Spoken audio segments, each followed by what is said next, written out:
I'm Sylvia, and today I have Celia Wheeler, Nevada Chapter Senior Director for Breakthrough T1D, and Lori Wendell, Breakthrough T1D volunteer and also mother of two sons with type 1 diabetes. They're here to talk about the Breakthrough T1D walk taking place at UNLV November 15th, and I'll actually be there hosting alongside Mike Davis from Fox 5.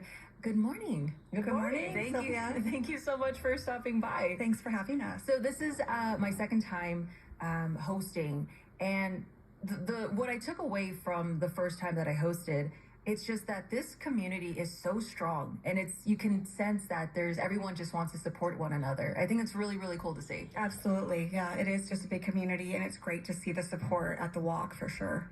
Yeah, our walk is really the first time a lot of people who have a new diagnosis get a chance to meet each other. So you really feel that sense of I belong when you come to our walk. I feel like this is a great opportunity for first timers, the recently diagnosed, to kind of get a sense of everything, right? Exactly. Sure. Yep. You know, we have people that have been walking for 20, 30 years. This will be our 15th walk. Yeah, exactly. So, yeah, it's exactly. Great. So there's people that you can meet that have, they know where you're coming from, where you've been, and it's really reassuring for people to have that support and feel welcomed, which I really think you get at our walk. Awesome. So Celia, tell us about Breakthrough T1D for those who aren't familiar with it. Sure. So Breakthrough T1D, you might know us as JDRF. We rebranded a year ago, so it's a pretty new name for us. We're the leading nonprofit organization that's funding research for type 1 diabetes, also advocating for faster approval of therapies and government funding. And our mission is to find a cure and improve the health of people living with type 1 diabetes. So I'll have this question for both of you. For a lot of people hear diabetes and, they don't know the difference between type 1 and type 2. I didn't either. Exactly. I didn't either. Can you explain your experience, Lori, of just not knowing prior to your son's diagnosis? Yeah, for sure. So my older son, Jackson, was diagnosed when he was 7 years old. He was sick, vomiting, lethargic, went to the emergency room, and that's how he was diagnosed. And you hear from a lot of these folks, that's how their kids are also diagnosed. They're in, distress. Their body is shutting down on them. So for me, when Marshall was the one who took him to the emergency room and called and said he has diabetes, and he didn't say type 1, I was like, diabetes? Did we do this to him? Like, I didn't know that it's an autoimmune, disease, and that's you're not producing insulin. So now that I was educated, definitely there's a difference between type 1 and type 2, and type 2 sometimes can be resolved with diet and exercise. Type 1 cannot. It's insulin. That's it. You need insulin to live. So there are, I don't want to say ignorant, but there are people out there that maybe don't know the difference, and they might make some comments that are not true. So we like to kind of educate when we can, and I'm sure Celia has more information too. She did a great job. What I would say is it's common for kids to be diagnosed with type 1, but that's only half of our diagnosis. So we're not seeing more adults being diagnosed. I just think there's better understanding of the disease, and so a lot of people that were misdiagnosed with type 2 actually have type 1. So, well, it's interesting because I didn't know about the difference until maybe I think actually a year ago. We don't know because you didn't need to know, right? Like you just hear diabetes and you just, okay, well, it doesn't concern me. But when you have a child that's diagnosed, you get to know real quick you research the difference. everything, and you're like, oh, I didn't know there was insulin pumps, and I didn't know there was continuous glucose monitors, because you didn't need to know, and it's not that you didn't care, it didn't concern you. So having now 2 children with type 1, I'm definitely concerned with it. But for sure. Before that, I definitely wasn't. And Lori, as a mom with 2 sons living with type 1 diabetes, tell us what it's like to manage it. It really is, Sylvia, like it's a constant awareness. So it's a background hum that never really quiets. You become fluent in numbers, carbs, blood sugars, insulin. You count and you calculate and you correct. And that's night and day, because their safety depends on it. Now, my boys are older now. They're 21 and 18, but they were 7 and 10 when they were diagnosed. So they do a lot of their own health management now, but I'm still there to help, because you have to navigate doctor's appointments, and you have to navigate insurance and supply orders and prescriptions and paperwork. And it's learning to trust their technology but you still need to keep a mental backup for when it fails, because it does. Yeah. And we're grateful for it, but it's not a cure, right? We carry juice boxes, glucose tabs, extra pump supplies, insulin, and everywhere we go, because they need it. It's a lifeline for them, literally. Yeah. And it's the invisible stuff that you don't see. It's the mental math at every meal. You may be concerned at a school trip or a sports game or a sleepover, and it's thankful for every normal day when their blood sugar is steady and they just get to be kids. But it's also the community talking about Breakthrough T1D and our friends, and finding other families who get it without having to explain, like Celia said before. Yeah. And it's pride seeing your kids live bravely and they thrive and they never let type 1 define them. And it's not easy. It's not ever off of our mind, but we have hope that every new advancement brings them closer to a future with fewer burdens and more freedom. So you said that they're older now. So are they, do they know what to look for? And are they Yes. in charge of, So they do their own, they both have insulin pumps and they both have Dexcom CGM. So they both do their own site changes. If they need an insulin fill, they'll change their pump site. But if they're low on supplies, they might say, hey, didn't we get a new shipment in? And I'll say, oh yeah, I have to restock. We have a whole cabinet full of diabetes gear. It's on the Instagram. They have a Super Wendell Brothers Instagram too. So I kind of help other people navigate through supplies and technology, and hey, this is a cool new gadget that we like. So it's kind of good to share that with other people too. Yeah, that's perfect. And does it kind of give you a sense of pride to see how they've adapted, and just seeing how they're handling all of the challenges? Yeah, absolutely. I mean, I always say they had to grow up a little bit more than other kids their age. I remember having a conversation with Wyatt and Jackson about insurance and deductibles and out of pocket and co-pays, and their kids. Like, I didn't know any of that until I was, an adult, because I didn't have to, right? But, I remember having a conversation with my 12-year-old about the kind of job you need to get so you can get good health insurance so you can afford these things. So just things to keep in mind. Right. And which a normal 12-year-old probably doesn't know that, but my kids do. Yeah. So for both of you, how did you get into, or how did you get involved with Breakthrough T1D? Well, it's funny because, I got, one of those calls that a lot of us get from recruiters saying, hey, we're hiring somebody, in the area. Do you know anybody? And I was at a point in my current job. It's like, oh, I might be up for a change, and texted my husband, said, hey, you want to move to Vegas? Let's go to Vegas. Yeah. He's like, sure. And here I am. But the funny thing is, my youngest niece lives with type 1. Okay. So, and I'm 2 states away from my family. I see them at the holidays. So I know, I remember when she was diagnosed. I know she was in the hospital. I know it was a big deal.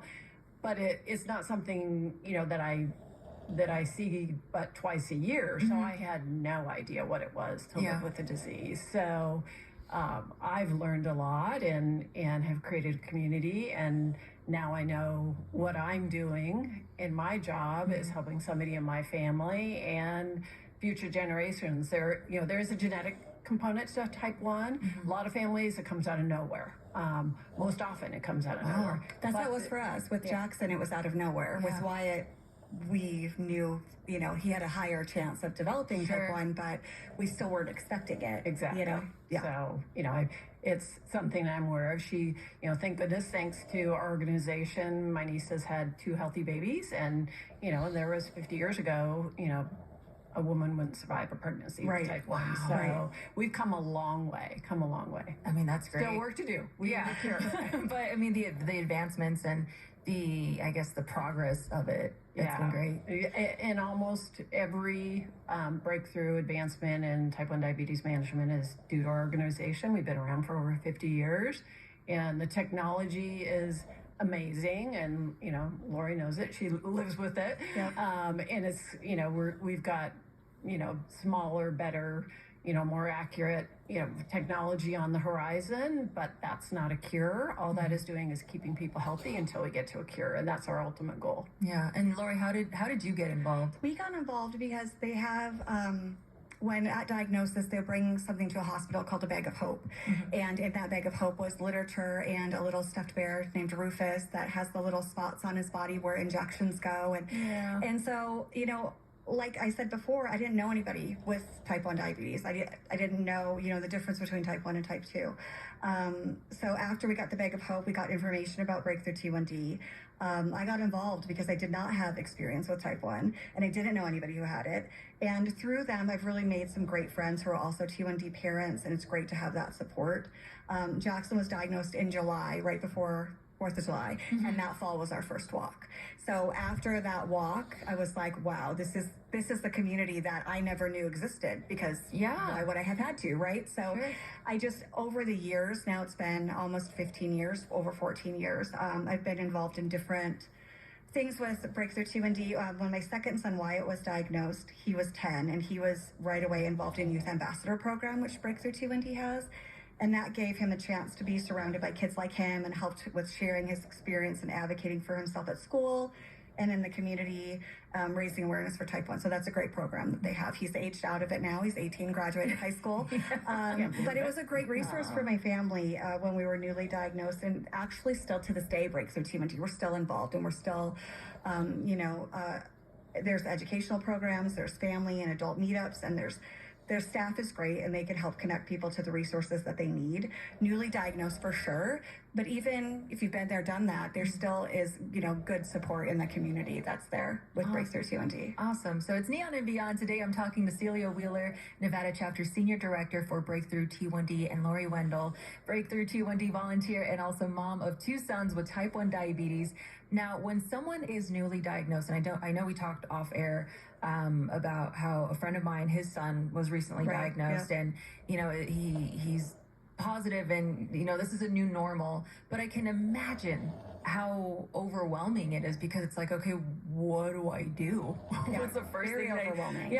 What's the first thing that I do? So what's something that either of you say to families who have someone who's been recently diagnosed? So what I would say is just take a breath. I know that you're overwhelmed, because I was very overwhelmed. I don't want to say it gets better, but it does get easier. Once you have your carb ratios down, and you have to have insulin for the carbs. And once you know, okay, if I'm eating 15 carbs, how much insulin do I need? And maybe you're going to transition to an insulin pump, and maybe you use a Dexcom instead of having to poke your fingers 12 times a day. So what I would say is, it does get a little easier. It will, like you said, it is your new normal, and your community will be there to help you. Your relationship with your doctor's office, your pharmacy, your order supplies, all that stuff's important, but the relationships you make with other families with type 1 is great. I mean, it's a lifesaver for sure. Yeah, and it makes you feel like you're not alone. Absolutely. Yeah. Because you might have your kid might be the only kid in school with type 1 that they know of, right? So they might feel very alienated and alone, but they won't once they see all these other kids running around with their pumps and their Dexcoms and their families. It's great. Yeah. Celia, what about you? 100%. We really encourage people to get involved and get connected, because research shows that people living with a chronic disease, if they have a community, they have better health outcomes. And this disease, as Lori knows, it becomes a family disease, because often, especially if you have a child who's diagnosed, the parent is helping. Both parents need to be involved. Siblings are fully aware of what's going on in the house. So having that support for everybody in the family really, really is valuable. Yeah, I mean, my daughter doesn't know a life where her brothers didn't have type 1, because she was 3 weeks old when my oldest was diagnosed with type 1 diabetes. So this is all she knows. She's all she's ever known. And she actually got tested through Breakthrough T1D. There was a program called TrialNet where we could go and have her blood taken and test for the autoantibodies that are markers for type 1. And they say if you have 2 out of the 5, that you're predestined, or that you're probably going to get type 1 at some point in your life. She had 3 out of the 5. But that being said, that was almost 7 years ago, and she still has not been diagnosed with type 1. So we keep our eye on her.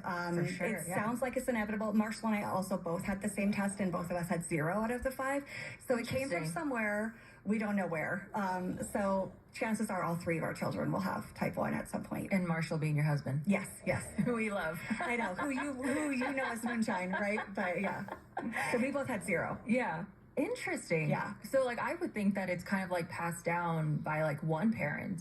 It can be, but Could skip to, I think if they would know, we would have more answers, right? We just don't know what we don't know. But I thought for sure when we did our test, I was like, well, it's going to be you. You're going to have this because there's nowhere in my family. And then when we both came with 0, I was like, okay, I guess I have to eat my words. It was either of us. So it came from somewhere, but we don't know where.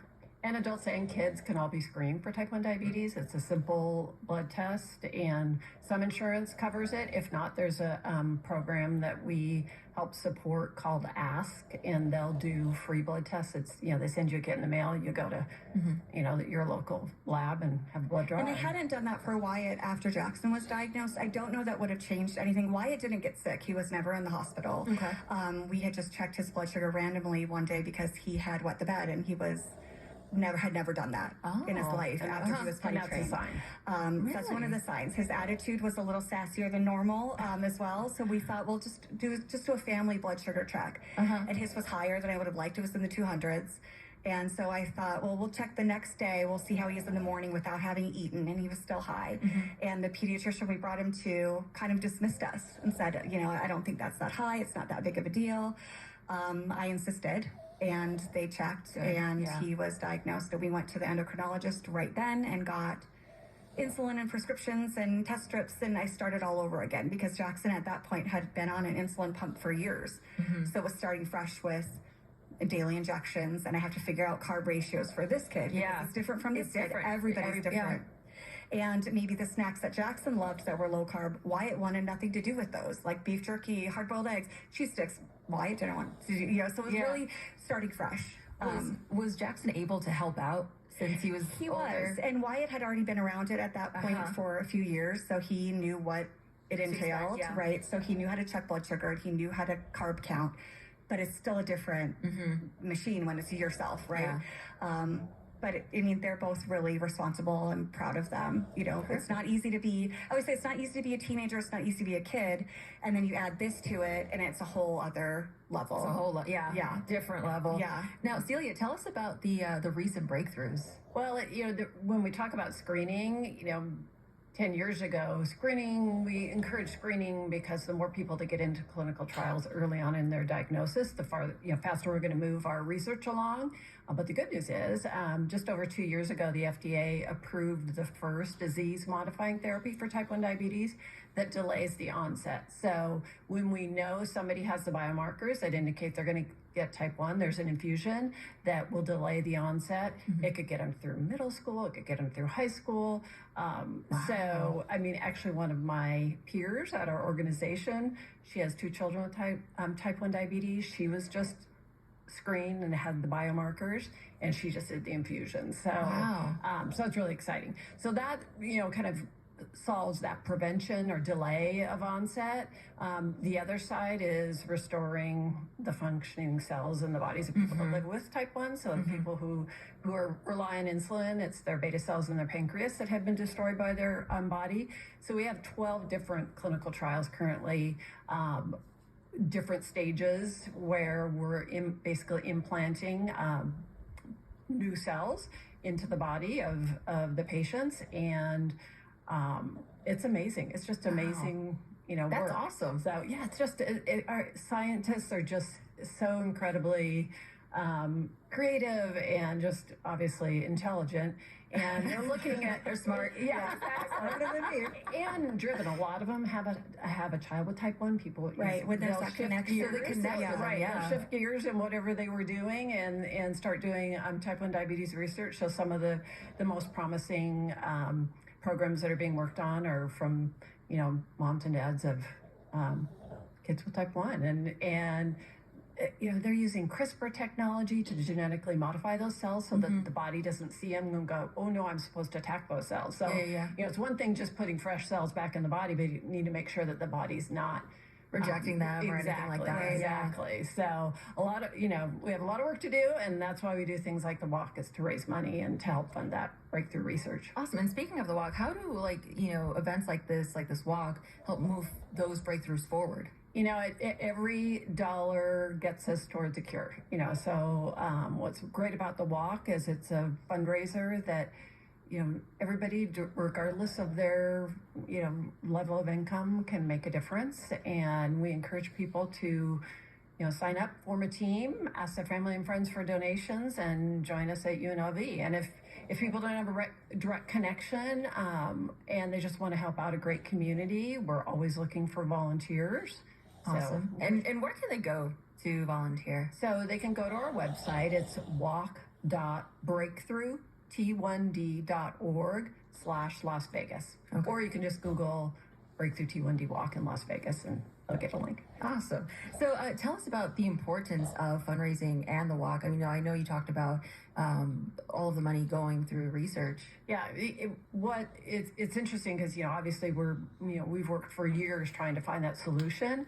Well, we know the solution. We have that solution. Cell therapies is that cures program that we're putting about 80% of our research dollars into right now.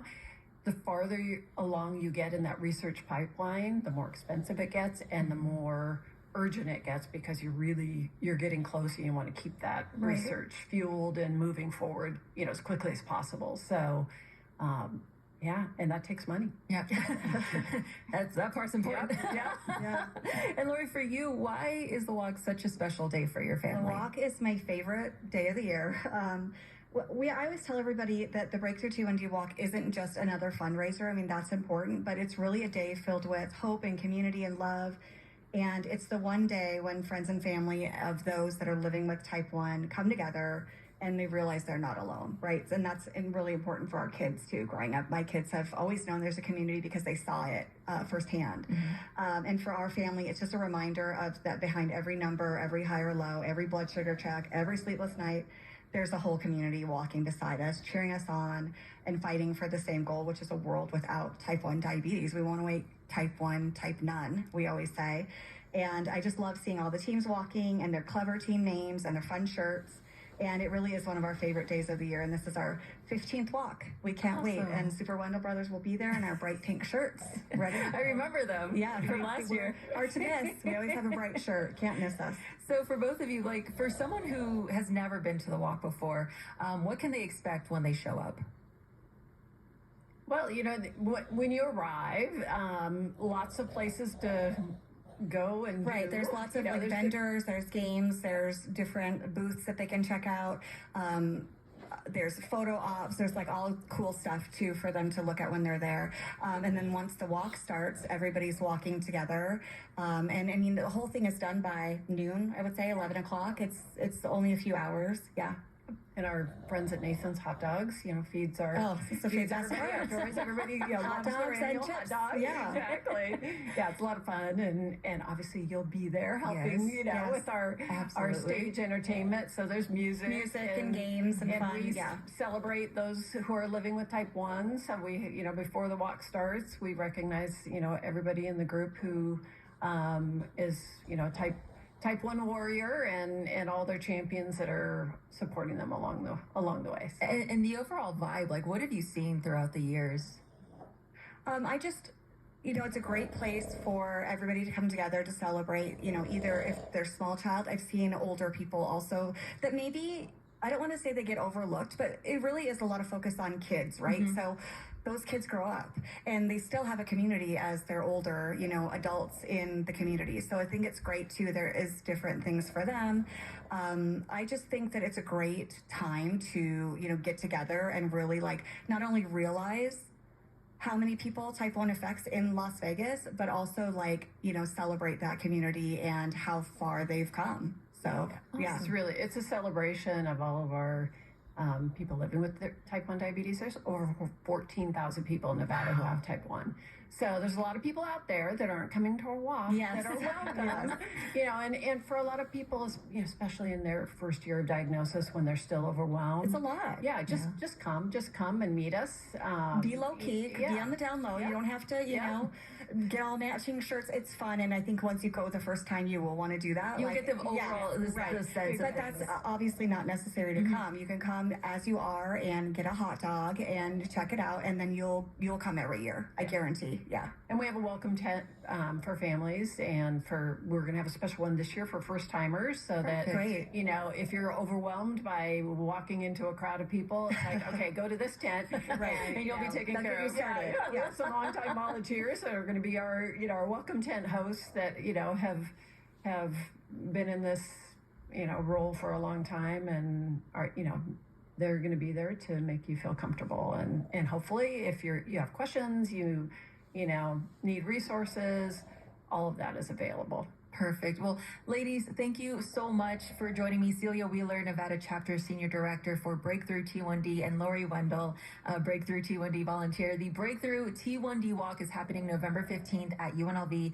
To get more information about the walk and just about Breakthrough T1D in general, visit breakthrough.t1d.org/Nevada, or there's another website. It's walk.breakthrough-t1d.org/Las Vegas. You got it. Oh, we got it. Awesome. Well, thank you so much, and we will see you November 15th at UNLV. Awesome. Great. Thanks, Thank Sylvia. you. Appreciate it. If you would like to contact us with any comments,